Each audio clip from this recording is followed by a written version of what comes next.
Hello, नमस्कार। आज आप देख रहे हैं ऐसी घटना जो नहीं होनी चाहिए, समाज को शर्मसार करने वाली घटना है। आपको पता है बच्चे मेहनत करते हैं, बड़ी पढ़ाई के लिए, नौकरी के लिए या अपने बिज़नेस के लिए अपने पैरों पे खड़े होते हैं और जब अपने पैरों पे खड़े हो जाते हैं, बोलते हैं हम सक्षम हो जाएँगे, अपने पैरों पे खड़े हो जाएँगे जब शादी करेंगे। और जब शादी करते हैं, तो बच्चे शादी करके क्या पा रहे हैं? शादी की थी, सुहाने सपने सजाए थे, शादी होगी। यहाँ आप देख रहे हैं कि बाप की फैक्ट्री में षड्यंत्र रच दिया। बाप की ही फैक्ट्री में क्या रच दिया? बाप की ही फैक्ट्री में रच दिया षड्यंत्र। हनीमून में साथ पहुँचे कातिल। उसे क्या पता था? वो तो हनीमून मनाने जा रहा था, उसे क्या पता था कि साथ ही कातिल मेरे पहुँचने वाले हैं और जिसको मैं अपनी पत्नी समझ रहा हूँ, जिससे प्यार कर रहा हूँ, वो मेरी कातिल है और मेरे साथ मेरी मौत साथ में चल रही है। जो मैं सिंदूर भर रहा हूँ, वो सिंदूर नहीं है, वो मेरे लिए खतरे की निशानी है। तो बच्चे कितनी मेहनत से पढ़ते हैं और लिखते हैं और क्या देखने को मिलता है। ये घटना है शादी के 9 दिन बाद राजा रघुवंशी हैं जी, इनको मार दिया गया है और ये लड़की है सोनम रघुवंशी। ये लड़का है, इसके चक्कर में मार दिया, इसका बता रहे हैं कि बॉयफ्रेंड है।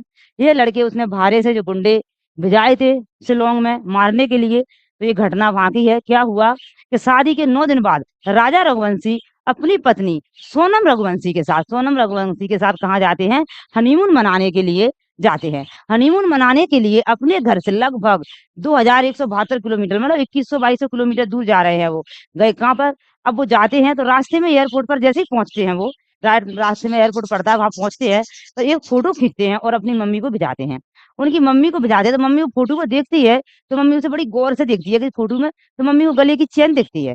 जब परिवार के ग्रुप पे भिजा देते हैं फ़ोटो को, तो माँ उसे देखती है, उमा देवी, और वो देखकर वो फ़ोटो को ध्यान से देखकर बार-बार ज़ूम कर देख रही थी और ज़ूम करने के बाद माँ को बहुत गुस्सा आता है। गुस्सा आने का क्या रीज़न था? गुस्सा आने का रीज़न था कि बाद में अपने ही बेटे को वे क्या क पहने देखती हैं? चेन पहनकर देखती हैं। तो बच्चे को अपने को चेन पहने देख रही हैं, तो उन्हें बहुत गुस्सा आया। उन्हें गुस्सा आया कि बेटा तुम ये चेन क्यों पहनकर गए हो? माँ कहती हैं। राजा रघुवंशी को तो हाल ही फ़ोन लगाती हैं।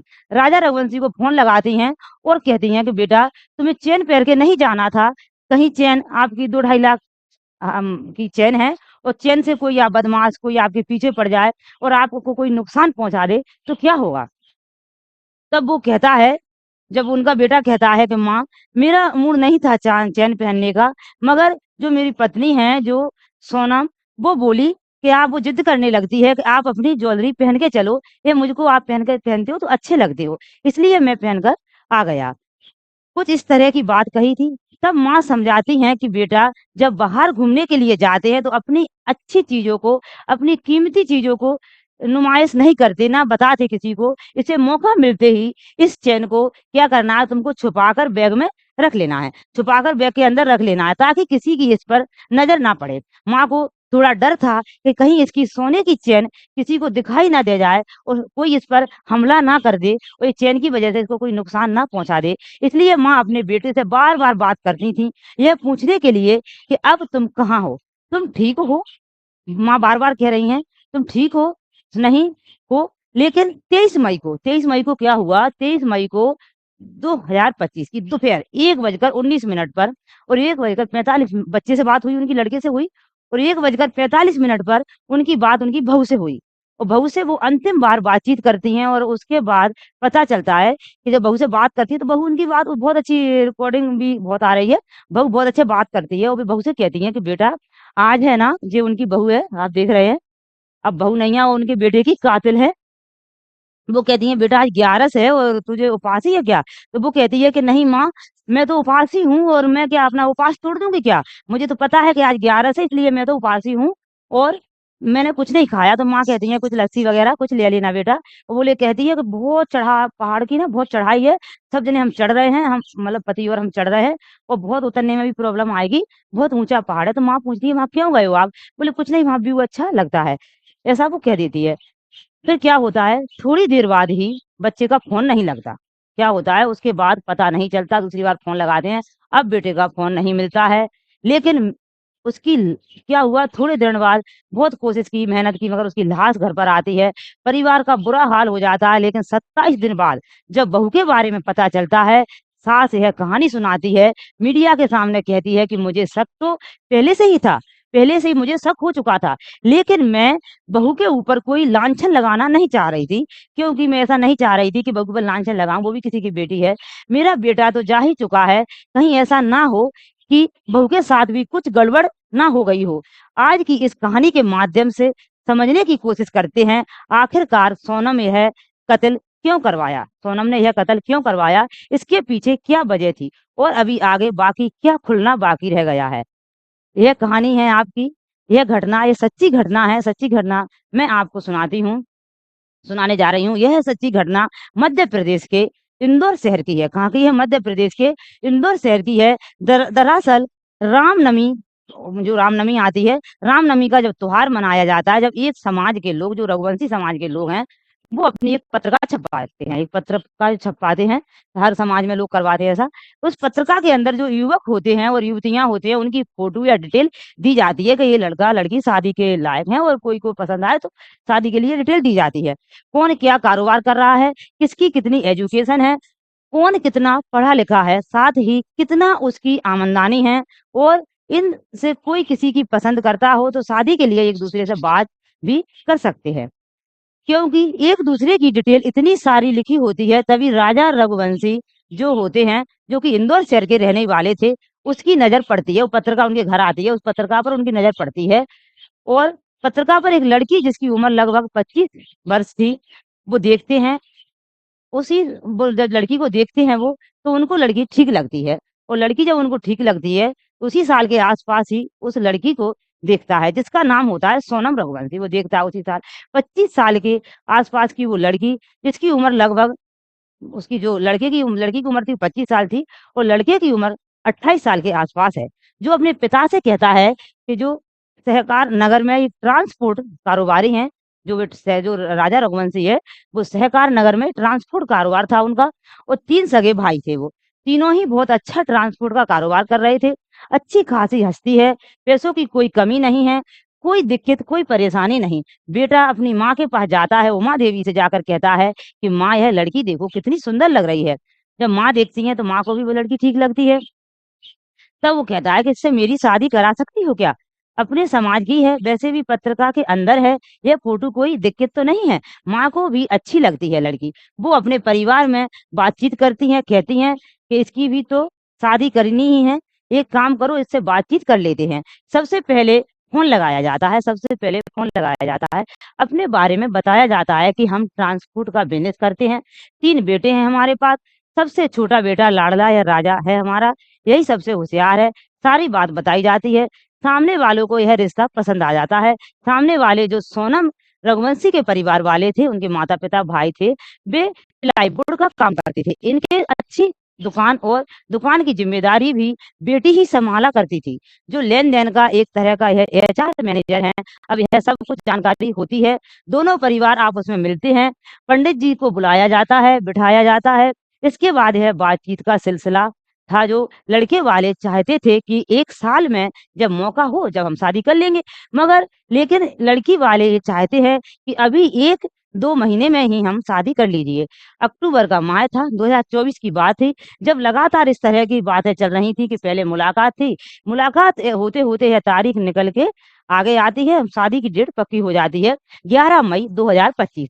जब 11 मई 2025 से डेट पक्की हो जाती है, इस डेट को क्या होता है, इस डेट पक्की हो जाती है, और इस डेट से अब वो शादी के लिए तैयार थे। अब वो क्या थे, शादी के लिए तैयार थे, वह मुहूर्त निकाल लेते हैं। अब आखिरकार यह शादी के लिए तैयार हो जाते हैं, पंडित जी मुहूर्त निकाल देते हैं। लड़के वाले सोचते हैं कि वैसे भी 1 साल में शादी करनी है, अच्छी शादी हो रही है, अच्छी मनपसंद लड़की मिल रही है, लड़की हमको पसंद आ गई है, तो क्या बात है, हम अभी कर लेते हैं। वैसे लड़का वाले कह रहे थे हम कभी भी कर लेंगे, लड़की वाले ने कहा हम अभी करना है। तो यह धूम-धाम से शादी होती है।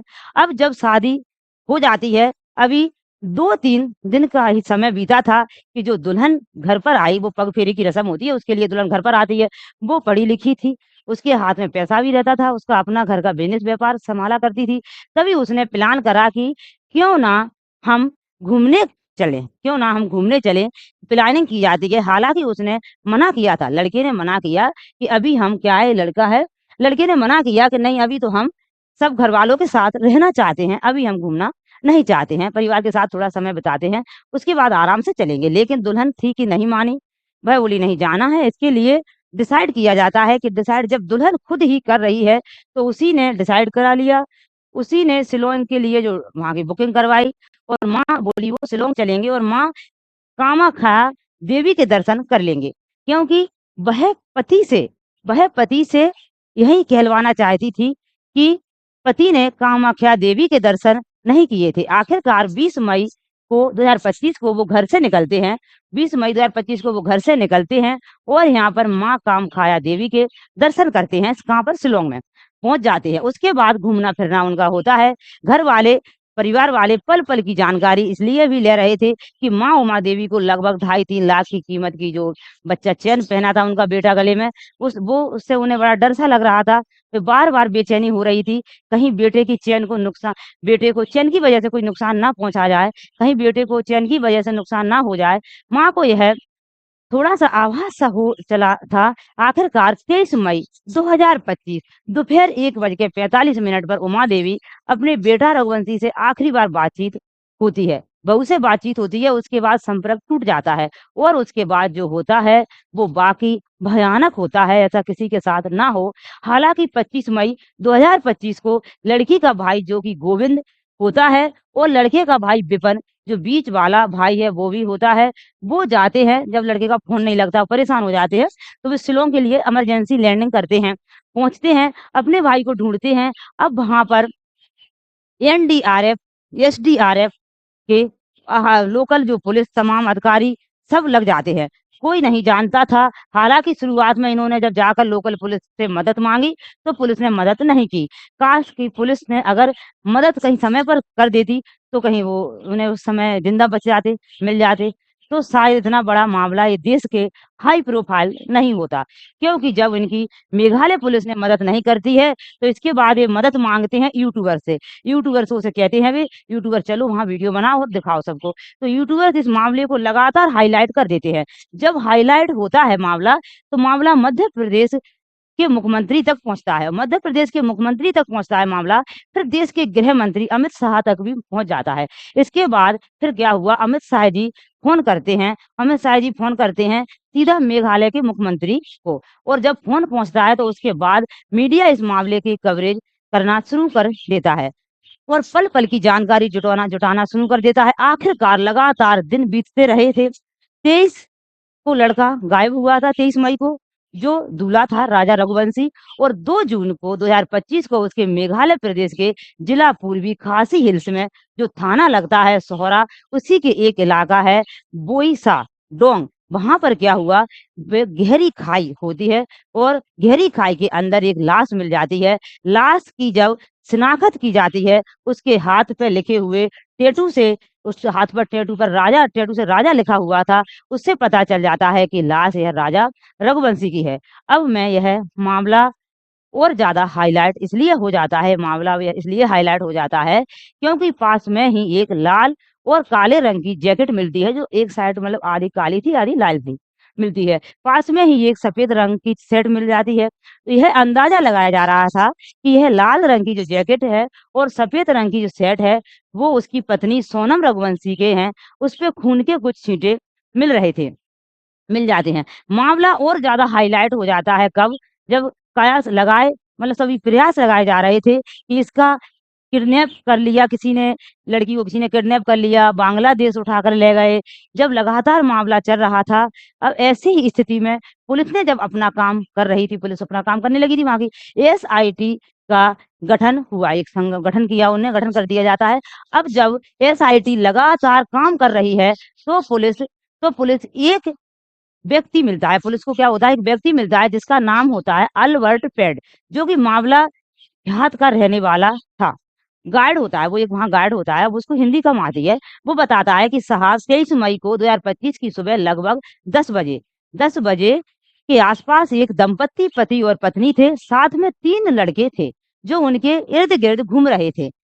हिंदी में बातचीत कर रहे थे, क्या बोल रहे थे मेरी तो कुछ समझ में नहीं आ रहा था। मैंने कहा भी उनसे कि मैं आपकी मदद करूँ, मैं आपकी हेल्प करूँ, कर सकता हूँ। उन्होंने जब मेरी बातचीत हुई तो मेरी बातचीत सुनी तो उन्होंने कहा कि नहीं, हमें आपकी हेल्प नहीं चाहिए, तब लड़का चला जाता है। लेकिन उसके बाद एक और वजह एक बजाई एक नाम से एक गार्ड होता है, तब वो गार्ड उनकी मदद करता है और यहाँ से चले जाते हैं। अब क्या हुआ इस स्थिति में जब ये लाश मिल जाती है और गाइड से ये पता चलता है कि 3 और नए लोग थे, जो इनके इर्द-गिर्द घूम रहे थे, वो कौन हैं? तो जिस इलाके में ये घूम रहे थे, उस इलाके के सीसीटीवी कैमरे अब एक सीसीटीवी कैमरा हमें मिल जाता है जो कि 4 मिनट 53 सेकंड के आसपास का होता है। यहाँ बातचीत कर रहे हैं, वही लाल रंग की जैकेट और काले रंग की जैकेट जो कि ड्यूल एक तरफ से लाल दिखाई दे रही है और एक तरफ से काली दिखाई दे रही है। ऐसी एक जैकेट सेट पहने हुए उस लड़की ने वो और फ़ोन पर किसी से बातचीत कर रही है। पास में ही एक वो ऑटो वो है अल्टो, अल्टो कार होती है जो लाल रंग की है। अल्टो कार का एक लड़का है जो लगातार उन दोनों की तरफ देखने लगा है, दोनों की तरफ दोनों दंपत्तियों को देख रहा था और एक है जो अपनी गाड़ी में बैठा हुआ था। अब इस तरह से कहीं न कहीं ये 4 मिनट 53 सेकंड जो सीसीटीवी के फुटेज होते हैं, इससे भी पुलिस को शक होता है। अब पुलिस ने अपना काम करना शुरू कर दिया। पुलिस ने अब टेक्निकल जो साक्ष्य थे, वो जुटाना शुरू किए। अब वो टेक्निकल जो साक्ष्य थे, उन्हें जुटाने की कोशिश की तो मेघालय में आने वाले अलग-अलग प्रदेशों के जो लोग थे उनका डाटा उठाना शुरू कर दिया। लाखों मोबाइलों में से अब कोई मोबाइल ऐसे निकाले जाते हैं जिनमें से कुछ जानकारी मिलना शुरू हो जाती है। ऐसे ही उत्तर प्रदेश का एक ललितपुर जगह है, ललितपुर जगह है लगती है, वहाँ का एक गाँव था और वो गाँव का दिगंबर यहाँ का रहने वाला एक लड़का होता है। थोड़ा ये सस्पेक्ट था। अब इस सस्पेक्ट को पुलिस ने देखा कि इसकी बातचीत होती है राजा कुशवाहा नाम के एक लड़के से, जो कि नंदबाग इंदौर का रहने वाला होता है और इसके संपर्क में था विशाल। अब वो लड़के के संपर्क में विशाल। ये तीनों आपस में कॉन्टैक्ट में थे, संपर्क में थे, तभी पुलिस ने अपना काम करना शुरू कर दिया। क्या हुआ और आगे बढ़ती है। आखिरकार क्या हुआ कि जो राजा कुशवाहा के बारे में यह पता चलता है कि कुशवाहा इंदौर में रहकर एक प्लाईवुड कंपनी है, उसमें देवी सिंह की एक कंपनी है, उसी के साथ ये काम करता है और उसके यहाँ पर ये नौकर है। पता चलता है कि जो लड़की गायब हुई है, सोनम रघुवंशी, दरअसल ये दोनों आपस में बहुत सारी बातचीत कर रहे थे। लड़की गायब हो रही है, जो लड़की गायब हुई है, उसी की ये दुकान थी जिसमें ये लड़का कार्य कर रहा था, वहाँ नौकर था। लड़की गायब हो रही है, उसके बाद भी बातचीत चल रही है, अपने घरवाले सोच रहे हैं लड़की गायब है और राजा से इसकी बातचीत चल रही है। तभी से यह पता चलता है कि यह तो मामला गड़बड़ है, पुलिस को तो शक हो गया था। दोनों दुकान पर रहकर एक-दूसरे से इनने क्या किया, दुकान पे रहते थे, एक-दूसरे से दोस्ती कर ली। दोस्ती कर बैठते हैं, प्यार कर बैठते हैं और जीने-मरने की साथ-साथ कस्में खा लेते हैं। लेकिन इसी बीच में पता चलता है कि इसकी शादी हो जाती है। अब शादी तो हो जाती है लेकिन कुछ नया प्रोग्राम, नई चालाकी करते हैं। इधर समाज में पत्रिका छप जाती है। इस पत्रिका के छपने के बाद ये दोनों परिवार आपस में मिल जाते हैं, तो कहीं न कहीं लड़की वाले जो लड़की वालों की तरफ से लड़की पर दबाव बनाया गया था, इसलिए शायद शादी के लिए मंजूरी दे दी। इसलिए फिर क्या हुआ, लड़की ने कुछ ऐसा ठोस प्लान बनाया, मीडिया रिपोर्ट में बताते हैं कि ऐसा लड़की ने प्लान बनाया कि शिलांग में चलते हैं घूमने के लिए। वहाँ पर पहले भी लड़की ने वो लड़के जिसने मारा है ना, वो लड़कों के बयान है जो उन्होंने कहा है कि वहाँ पर पहले भी कई ऐसी दंपत्ति हैं जो गायब हो गए हैं और गायब होने की वजह से उनके बारे में कुछ छानबीन करने की कोशिश नहीं की, ना ही उनके बारे में कुछ ज़्यादा पता चला है, ना ही कभी ऐसा मीडिया में कोई खबर आती है। थोड़ी बहुत खबरें आती हैं तो उसके बाद मामला दब जाता है, लेकिन यह मामला इतना हाइलाइट हो जाएगा, इस बात की किसी को भी खबर ना थी और जो कातिल हैं उनको तो बिल्कुल भी खबर हमेशा हर कातिल यही सोचता है कि मैं पकड़ा नहीं जाऊँगा। उन्होंने ऐसी कल्पना भी नहीं की थी कि यूट्यूबर इस मामले को इतना हाइलाइट पे पहुँचा देंगे कि देश ही नहीं बल्कि विदेशों में भी इस घटनाक्रम की चर्चा होना शुरू हो जाएगा। आखिरकार पुलिस अपना काम कर ही रही थी। पुलिस ने 8 और 9 जून को 2025 की रात को मेघालय और इंदौर पुलिस ने आपस में एक कमांड ऑपरेशन चलाया और ऑपरेशन चलाने के बाद ललितपुर से आकाश लोधी को उठाया, इंदौर से राजा कुशवाहा को उठाया और इंदौर से ही विशाल चौहान को उठाया। राजा कभी-कभी विशाल के ही घर सो जाया करता था, उसकी राजा की माँ ने बताया, ये विशाल उसका दोस्त था। विशाल चौहान को उठाया, साथ ही मध्य प्रदेश के सागर से आनंद कुर्मी को उठाया और इधर पुलिस ने इन चारों लड़कों को हिरासत में लिया था, अलग-अलग टाइमिंग के हिसाब से। साथ ही जो लड़की होती है, लड़की को लगातार तलाश कर रहे थे मेघालय के शिलांग की उन वादियों में, उन घाटियों में, लेकिन वो लड़की वहाँ नहीं थी, बल्कि अपनी जगह से सैकड़ों किलोमीटर दूर जा चुकी थी। और 89 जो 8 और 9 मई की रात, जो 8 और 9 मई की रात क्या हुआ, 2025 की रात बनारस गोरखपुर हाईवे पर जो कि जिला गाजीपुर लगता है, थाना नंदगंज लगता है और उसका जो अंकुशपुर अंकुशपुर में एक कॉफ़ी चाय का क्या है, जायका नाम से एक नकाशी चाय जायका नाम का एक ढाबा था वहाँ पर। और उस होटल पर एक होटल ढाबा होता है, वहाँ पर रात के लगभग 1:30 बजे के आस-पास एक लड़की जिसने काली रंग की शर्ट पहनी हुई थी, टी-शर्ट पहनी हुई थी और काले रंग के पैंट पहनी हुई थी, बदहवास हालत में बैठी हुई है। बाल उसके बिखरे हुए हैं, टी-शर्ट पे जो टीन सेट वो डले रहते हैं, उन पे बैठी हुई थी। तभी एक जो लड़का लगा रहा था, उनके पास एक छोटू नाम था, छोटू छोटा-सा लड़का, छोटू की नज़र पड़ जाती है, जो चाय पिलाता है, खाना खिलाता है, पानी पिलाता है, वो जाकर पूछता है कि मैडम, मैं आपके लिए क्या लेकर आऊँ? आपको क्या चाहिए? क्या मदद मैं कर सकता हूँ? लड़की थोड़ी परेशान थी, बदहवास थी, जो बदहवास थी उसकी हालत कुछ कहने की स्थिति में नहीं थी। तभी उस स्थिति बिगड़ जाती, तब वो कहता है कि मैडम बताइए क्या करना है? वो कुछ बोल नहीं पा रही थी। तभी क्या हुआ, तभी वो लड़का अपने जो मालिक था, जो ठेला होटल का, उसके पास पहुँचता है, उसका नाम साहिल यादव है। उस साहिल यादव से जाकर कहता है कि जो ढाबे के मालिक होता है, कि कहता है कि साहब एक लड़की अजीब-सी हरकतें हैं, उसकी आपको जाकर देखना चाहिए।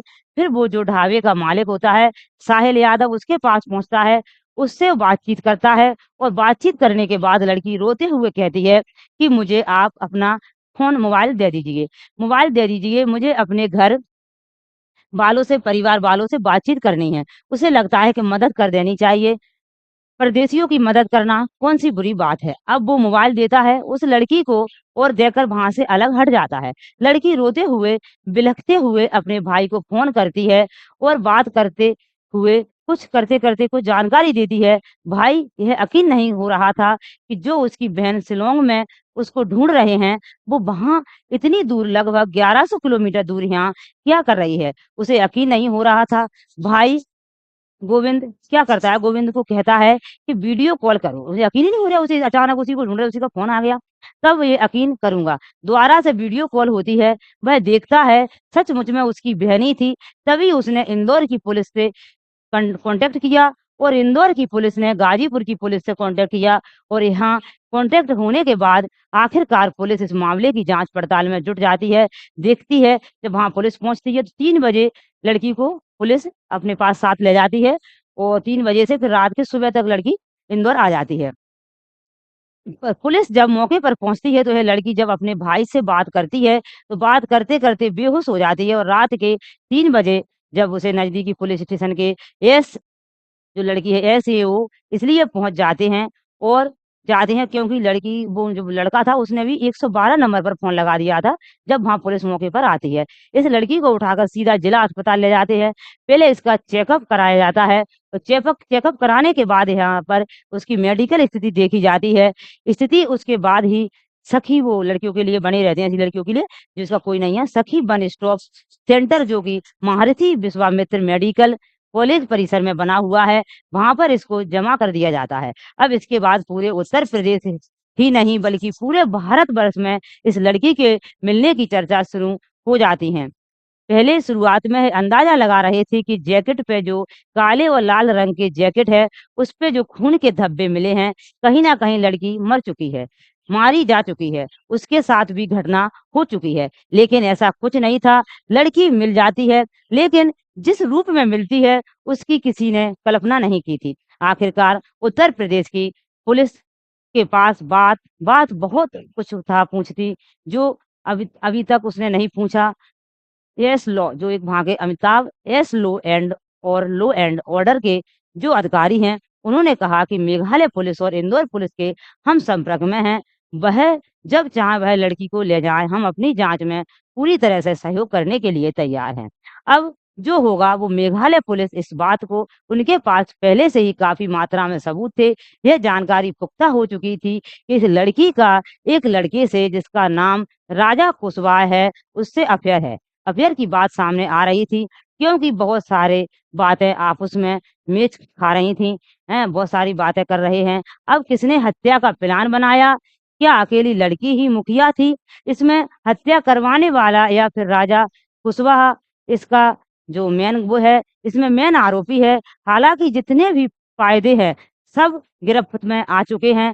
पुलिस इनसे बारी-बारी से पूछताछ करने लगी है। यहाँ भी जनाब देखेंगे सब ये पुलिस की गिरफ्त में आ चुके हैं। ये राजा है जिसका दोस्त है, एक लड़का ये है, एक लड़का ये, चारों ही लड़के गिरफ्त में आ चुके हैं। पूछताछ करेगी।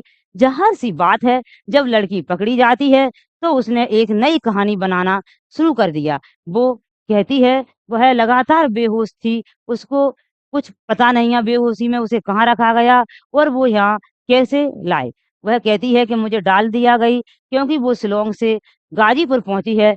यहाँ 1163 किलोमीटर की ये कोई जादूगरी तो नहीं हो सकती है। इसमें इसमें कहीं न कहीं लड़की कुछ तो ना कुछ छुपाने की कोशिश कर रही है। कोई ना कोई तो कहानी गढ़ रही है। जब थर्ड डिग्री लगेगा, थर्ड डिग्री डिग्री जो लड़की को मिलेगा पुलिस के द्वारा, ज़ाहिर-सी बात है, कहते हैं कि मुर्दे भी बोलने लगते हैं। पुलिस की मार आगे और बोलेगी लड़की। गाज़ीपुर इंदौर से ललितपुर जो दूरी है लगभग 436 किलोमीटर की दूरी है। इसमें एक लड़का, एक लोधी जो भी वो भी शामिल था और जो ये हत्याकांड का अंजाम दिया जाता है, इंदौर से 2169 किलोमीटर दूर शिलांग में दिया जाता है। पुलिस हर एक कड़ी को जोड़ चुकी है, बस यह पर्दा हटना बाकी है। कौन-कौन कातिल, किसने किसको क्या-क्या रोल रहा, किसने कैसे मारा इसको, अदा किया, उस लड़के को किसी धारदार हथियार से सामने से, पीछे से, दाएँ से, बाएँ से, चारों तरफ से इन निर्दयियों ने मारा गया था। उसके मारने का मकसद यही था, मरना चाहिए, इसको बस मरना चाहिए, लूट लगनी चाहिए। वो सोने की चेन जो पहनाई गई थी, इसलिए ताकि वह लूट लगे और इस घटनाक्रम को आसानी से पुलिस अगर खुलासा करेगी, तो किसी ने इस घटना को अंजाम दे दिया ताकि यह मामला सिर्फ़ एक सामान्य लगे और लड़की वापस अपने प्रेमी के पास पहुँच जाए। हालाँकि पुलिस की जाँच होना बाकी है, लेकिन मीडिया रिपोर्ट अभी भी यही सब बताती हैं। दोस्तों, इस पूरे घटनाक्रम को सुनने का उद्देश्य किसी को परेशान करना नहीं है, किसी का दिल दुखाना नहीं है, बल्कि आपको जागरूक करना है, आपको सचेत करना है और आपको जाते-जाते एक बात और बतानी है कि जिस तरह से मीडिया में चल रहा है, आजकल आप जब शादियाँ होती हैं, जैसे मेरठ की मुस्कान का आप देखे ही निपटे हो, मेरठ की मुस्कान का मामला था या फिर औरैया की एक लड़की थी, उसने अपने पति का मर्डर करवाया। उसने अपने पति को शादी के कुछ दिन बाद ही उसे मुँह दिखाई में जो पैसे मिलते हैं, उस पैसों से वह पति के एनकाउंटर करवा देती है, पति को मरवा देती है। ऐसी स्थिति में अगर लड़के वाले किसी लड़की को देखने के लिए जाते हैं, तो एक बात सबसे पहले पूछें, किसी से अफ़ेयर तो नहीं है? अफ़ेयर है तो भाई मैं इस रिश्ते को बिल्कुल भी नहीं करूँगा और अगर अफ़ेयर है, तो आप जहाँ चाहो वहाँ शादी कर लो। कम से कम उस लड़के की जान तो बच जाएगी। माँ-बाप को पहले से ही जानकारी होती है, शायद इस घटना में भी माँ-बाप को पूरी की पूरी जानकारी हो, वो सिर्फ़ स्वयं रच रहे हों, नाटक कर रहे हों। हालाँकि पुलिस की जाँच के बाद यह स्पष्ट हो ही जाएगा, लेकिन जिस तरह से उस लड़की को ऐसे इनोसेंट दिखाने की कोशिश कर रहे हैं कि जैसे कि कुछ जानते ही नहीं थे। लेकिन पुलिस के पास ऐसे साक्ष्य मिले हैं जिसमें लड़की ही मुख्य अपराधी के तौर पर सामने ज़रूर आएगी। जाते-जाते और सभी के लिए यही कहेंगे कि ऐसी चीज़ों से बचें। आप अपनी इतनी मेहनत कर रहे हो, इतने पढ़ रहे हो, इतने लिख रहे हो, इन चीज़ों से बचें, सावधान रहें और ऐसी लड़कियों से जो सा जब भी सगाई करने जाएँ या आपका लव मैरिज हो, अरेंज मैरिज हो, तो भाई बहुत जाँच-पड़ताल करें और पहले ही पूछ लें कि ऐसा कोई चक्कर तो नहीं है। फिर मिलते हैं और अपनी तैयारी को मजबूत बनाए रखें, अपनी पढ़ाई करते रहें और सावधान भी रहें।